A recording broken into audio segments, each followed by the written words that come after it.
Halo Sobat Eljon, kembali lagi di Eljon Medical Forum bersama saya Cynthia. Dan tentunya di Eljon Medical Forum ini kita akan membahas seputar dunia kesehatan. Hari ini kita akan bahas soal kolesterol. Nah, sudah hadir bersama saya, narasumber kita ada Dr. Diki Tahapari, dokter spesialis penyakit dalam. Halo Dr. Diki, apa kabar dokter? Kabar baik, Cynthia. Semoga Cynthia juga kabar baik juga ya. Iya, amin dokter juga baik saya sekarang.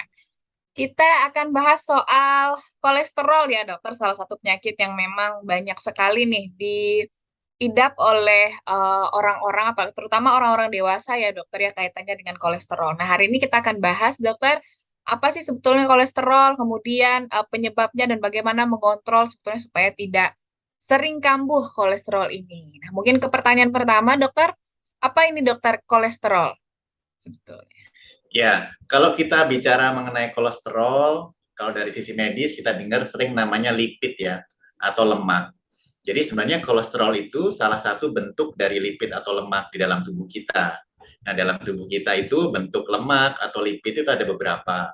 Ada dalam bentuk asam lemak bebas, ada dalam bentuk kolesterol, mungkin ada yang pernah dengar dalam bentuk trigliserid atau fosfolipid. Tapi yang paling terkenal memang kolesterol ini. Nah, kolesterol ini sebenarnya ada dalam tubuh dan dia sebenarnya memiliki fungsi-fungsi yang cukup penting sebenarnya, Cynthia. Kolesterol itu dipakai misalkan untuk pembentukan beberapa jenis hormon, itu pakai kolesterol. Pembentukan dinding sel dalam tubuh itu pakai kolesterol. Tapi kalau jumlah kolesterolnya berlebihan, terutama kolesterol yang jahat, memang bisa menumpuk di pembuluh darah. Jadi menimbulkan peningkatan risiko untuk serangan jantung, stroke, dan lain sebagainya. Oke, jadi sebetulnya bermanfaat gitu ya dokter ya, tapi kalau kadarnya terlalu tinggi akhirnya bisa berakibat atau berdampak buruk. Nah, mengapa nih dokter kita perlu mengkhawatirkan kadar kolesterol yang meningkat? Sebetulnya apa yang menyebabkan kadar kolesterol ini tinggi gitu dokter dan meningkat? Ya, sebenarnya kadar kolesterol dalam tubuh itu kita bagi jadi dua ya. Ada kolesterol baik, ada kolesterol jahat. Yang kita khawatirkan itu kalau kolesterol jahatnya meningkat. Ya, kalau Bapak Ibu sekalian periksa kolesterol, pasti kan keluar ya, ada kolesterol total, ada kolesterol LDL, ada kolesterol HDL, ada trigliserid. Yang mana yang jahat? Yang jahat itu kolesterol LDL, low density lipoprotein. Yang baik yang mana? Yang HDL, high density lipoprotein. Apa sih lipoprotein? Jadi kolesterol itu di dalam darah kan dia nggak bisa dibawa, nggak bisa larut dalam darah gitu, karena dia kan bentuknya lemak. Nah, untuk bisa larut, dia ada cangkangnya namanya lipoprotein, makanya namanya ada selalu lipoproteinnya. Nah, yang kita khawatirkan, kalau kolesterol jahatnya ini, lipoprotein LDL tadi, itu meningkat. Kenapa dia takut? Karena nanti dia akan membentuk semacam reaksi, membentuk kerak di sepanjang pembuluh darah. Ya, pembentukan kerak di sepanjang pembuluh darah. Dan ini prosesnya berjalan bukan dalam sehari dua hari. Dia berjalan tahunan pada umumnya. Keraknya makin lama makin tebal, makin tebal, makin tebal. Kalau suatu saat keraknya ini lepas, timbul sumbatan, tergantung sumbatannya di mana. Kalau di jantung bikin serangan jantung, kalau di pembuluh darah kepala bisa menyebabkan stroke. Nah, itu yang kita cegah. Jadi kenapa kolesterol ini penting supaya jangan terlalu tinggi kadarnya adalah supaya jangan sampai menimbulkan serangan jantung atau stroke. Itu yang paling penting sebenarnya. Oke, kalau kolesterol baiknya itu maksudnya seperti apa dokter? Tidak berbahaya kah atau gimana? Ya, jadi kan kolesterol metabolisme kolesterol dalam tubuh ini diatur dengan sangat baik ya. Hmm. Jadi sekitar 80-85% itu kolesterol kita itu diproduksi dari hati kita, dari liver kita. Ya, sekitar sekitar 15-25% itu dari makanan. Kalau kolesterol itu sumbernya pada umumnya dari protein dari hewani ya, dari daging gitu ya, pada umumnya dari situ. Nah, kolesterol kan dipakai sebenarnya untuk pembentukan tadi yang saya sebutkan, pembentukan dinding sel, pembentukan hormon-hormon dalam tubuh, itu penting untuk kolesterol. Nah, kolesterol ini juga nanti ditransportasikan dari liver, ditransportasikan ke jaringan di seluruh tubuh. Termasuk kalau berlebihan, itu nempel di pembuluh darah. Nah, yang mentransportkan tadi apa? Yang tadi kolesterol LDL atau kolesterol jahat. Jadi kalau LDL-nya tinggi, makin banyak kolesterol yang ditransport nempel di pembuluh darah. Nah, kolesterol yang baik atau kolesterol HDL, dia sebaliknya. Dia mengambil kolesterol dari daerah pembuluh darah tadi masuk ke dalam liver lagi untuk dimetabolisme lagi. Jadi yang penting keseimbangan antara keduanya. Berapa tinggi kolesterol jahatnya, seberapa tinggi kolesterol baiknya. Jadi, jangan hanya periksa kolesterol totalnya saja, karena kita ingin tahu kolesterol LDL-nya tinggi nggak, kolesterol HDL-nya gimana, rendah atau tinggi. Karena kalau kolesterol HDL-nya tinggi, berarti bagus, karena ada proteksi kan. Tapi sebaliknya, kalau kolesterol jahatnya atau kolesterol LDL-nya tinggi, maka resiko untuk serangan jantung sama resiko stroke-nya lebih tinggi. Jadi penting untuk mengetahui kadar keduanya. Oke, berarti dampak berbahayanya nih dokter apa dari kadar kolesterol jahat tadi yang meningkat? Ya, dampak yang berbahaya tadi sebenarnya adalah pembentukan kerak di pembuluh darah. Nah, pembentukan kerak di pembuluh darah ini kan berjalan bertahun-tahun ya. Makin lama makin tebal, makin lama makin tebal, lama-lama ibaratnya pipa, di dalamnya kan ada keraknya. Jadi saluran aliran darahnya nggak lancar. Nah, kerak yang dalam pembuluh darah itu suatu saat bisa lepas juga. Sudah jalannya sempit, kalau keraknya lepas, akibatnya dia menyumbat aliran darahnya. Kalau yang terjadi di kerak di pembuluh darah jantung, pembuluh darah koroner, jadinya serangan jantung koroner, serangan jantung. Kalau di pembuluh darah otak, jadinya serangan stroke. Gitu. Nah, jadi itu yang paling kita sangat hati-hati. Ada juga kenaikan kolesterol, namanya kenaikan trigliserid. Tadi kan saya bilang di depan ya, kalau lemak itu ada kolesterol, ada trigliserid. Nah, kalau trigliseridnya tinggi, dia bisa menyebabkan radang di kelenjar liur perut. Tapi itu jarang sekali sih, Cynthia. Yang paling sering, yang paling kita takutkan adalah kalau kolesterolnya tinggi bertahun-tahun menyebabkan penyumbatan di pembuluh darah. Bisa menyebabkan serangan jantung sama stroke tadi. Oke, jadi itu ya dokter ya, dia menyumbat pembuluh darah akhirnya stroke dan juga kaitannya dengan jantung. Ya. Nah, kalau ketika kolesterol ini meningkat gitu ya dokter ya, gejalanya apa saja nih dokter yang ditimbulkan? Ya, masalahnya seringkali nggak ada gejalanya, Cynthia. Apalagi kalau di fase-fase awal seringkali nggak ada gejala. Karena kan prosesnya tadi penumpukan kerak di pembuluh darah tadi kan prosesnya bukan dalam sehari dua hari. Dia berlangsung bisa tahunan, puluhan tahun, baru timbul keraknya makin lama makin tebal. Tadi di awal kan kita menyampaikan banyak loh orang Indonesia yang kolesterolnya tinggi. Memang ternyata banyak dari penelitian riset kesehatan dasar yang paling baru 2018, itu sekitar sepertiga dari penduduk dewasa di Indonesia itu kalau diperiksa, itu ternyata kolesterolnya tinggi gitu. Bisa kolesterol yang jahatnya tinggi atau kolesterol baiknya rendah gitu. Nah, supaya bisa tahu apa, ya harus diperiksa. Ada keluhan nggak? Masalahnya seringkali nggak ada keluhan. Seringkali paling keluhan-keluhan pasien biasanya nggak spesifik gitu. Kadang rasa pegel di tengkuk, sering sakit-sakit kepala. Kenapa? Karena aliran pembuluh darahnya nggak lancar karena penumpukan kerak di pembuluh darah tadi. Jadi idealnya lakukan pemeriksaan, jangan nunggu ada gejala dulu baru lakukan pemeriksaan kolesterol. Harus dilakukan upaya screening ya, penapisan sedini mungkin supaya ketahuan kolesterolnya tinggi atau tidak. Oke. Kemudian dokter penyebabnya apa nih dokter? Kolesterol yang jahatnya meningkat gitu dokter, apa nih penyebabnya? Ya, kalau kita cari penyebabnya, kembali lagi tadi ke mekanismenya ya. Mekanisme kolesterol tinggi itu memang dipengaruhi dengan pola hidup juga. Ya, kita bahas dulu faktor genetiknya. Ada beberapa orang yang memang secara genetik metabolisme kolesterolnya terganggu. Jadi kolesterol jahatnya tinggi. Bahkan ini kolesterol jahatnya, kolesterol LDL-nya bisa sampai misalkan 190, 200, bahkan lebih dari itu. Jadi resiko untuk serangan jantungnya tinggi. Nah ini nggak nunggu usia di atas 40, Cynthia. Kadang-kadang usia masih muda pun bisa kolesterolnya tinggi.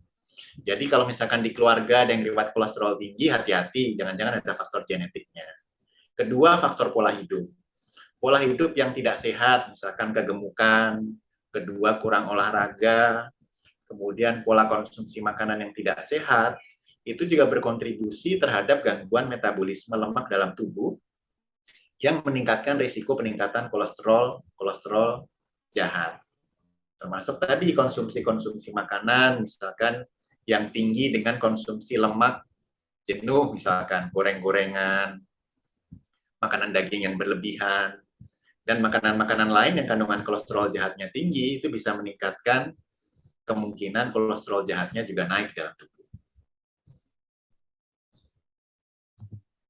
Oke, kalau kolesterol baiknya nih dokter, kan bisa jadi dia rendah gitu ya dokter.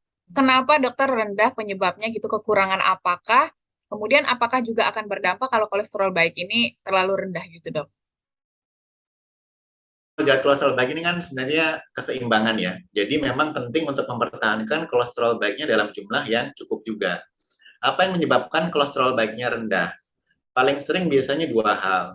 Yang pertama adalah kurangnya konsumsi sayur-sayuran dan buah-buahan. Itu biasanya menyebabkan kolesterol baik atau HDL-nya rendah. Yang kedua, yang cukup sering juga adalah kurangnya olahraga atau kurang aktivitas fisik. Dia berkontribusi terhadap kadar kolesterol HDL yang rendah juga. Dua itu yang paling penting biasanya sih ya. Oke. Nah, kalau ngomongin kolesterol ya dokter, salah satu kan tadi kan makanan juga ya dokter ya. Sekarang orang kayak takut makan yang berlemak atau segala macem, katanya takut kolesterol tinggi.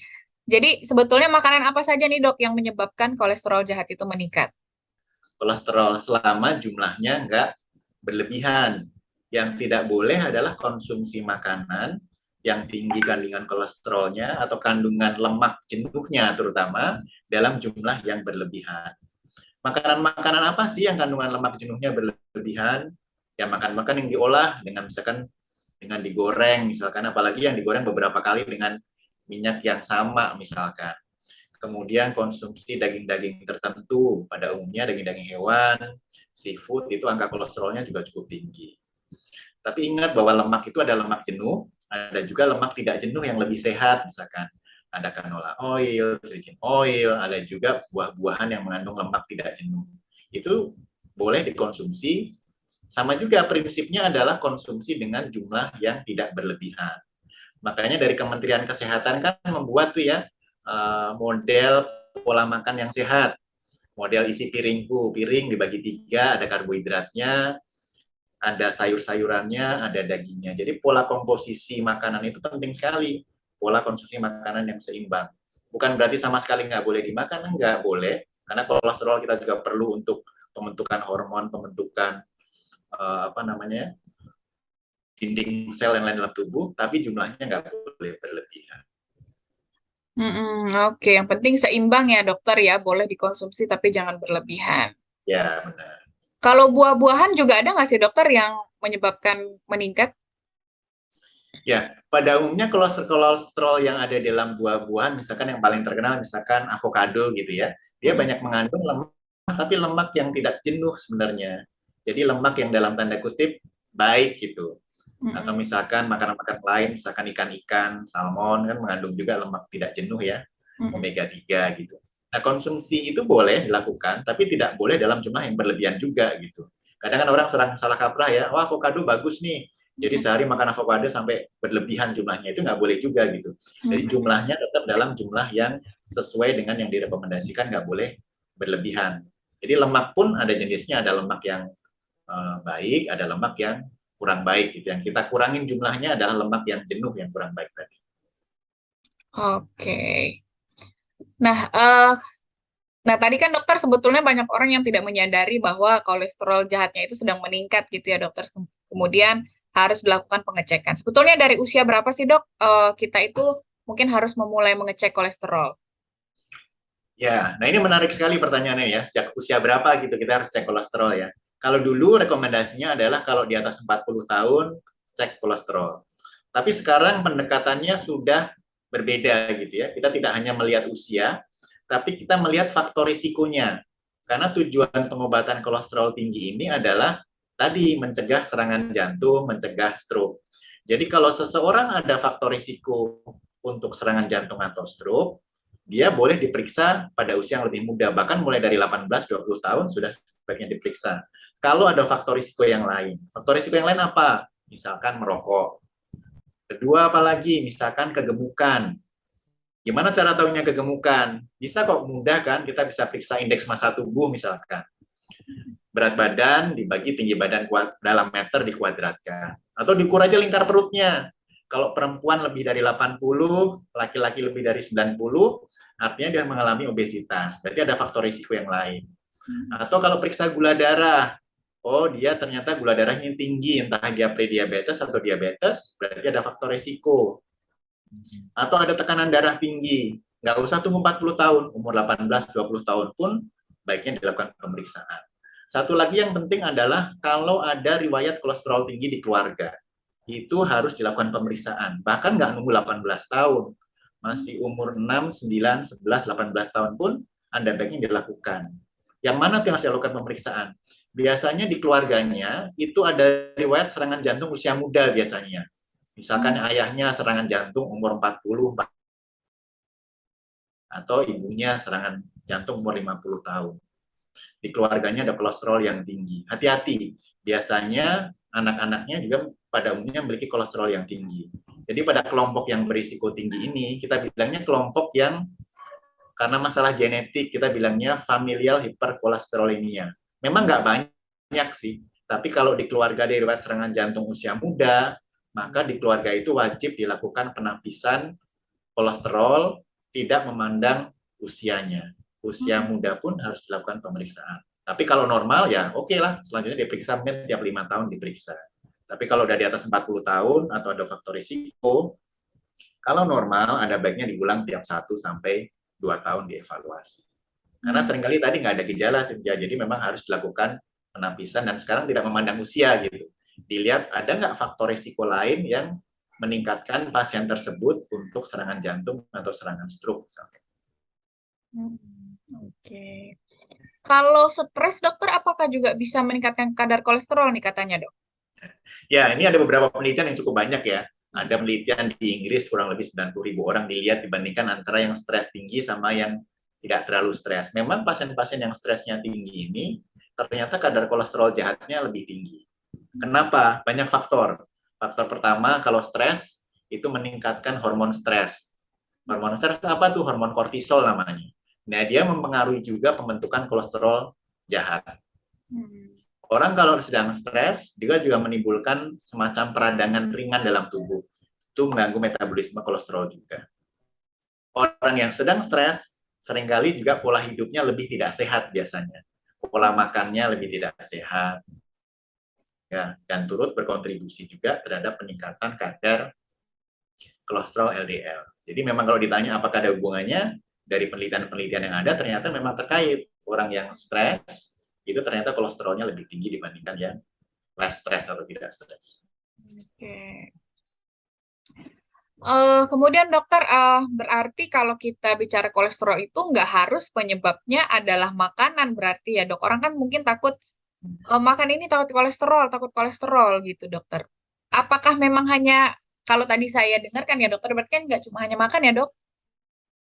Ya, karena ternyata bukan cuma makanan. Karena kalau kita lihat metabolisme kolesterol yang tadi saya sampaikan, 85% itu metabolismenya diproduksi sama liver sebenarnya kolesterol tadi. Yang dari makanan itu sekitar 15-25%. Jadi belum tentu juga karena faktor makanan, bisa juga karena faktor metabolisme tubuhnya atau faktor genetiknya yang berpengaruh terhadap metabolisme kolesterolnya. Sahabat Eljan, itu dia tadi kita sudah mendengarkan kolesterol ya. Jadi ada kolesterol jahat, kemudian juga kolesterol baik yang dimana masing-masingnya berfungsi. Tapi memang tetap harus seimbang, jangan sampai berlebihan. Nah, nanti di segmen selanjutnya kita akan bahas bagaimana menurunkan, mengontrol, atau mengobati ya. Nanti akan kita tanya ke dokter Diki. Jangan kemana-mana, tetap di Aljon Medical Forum.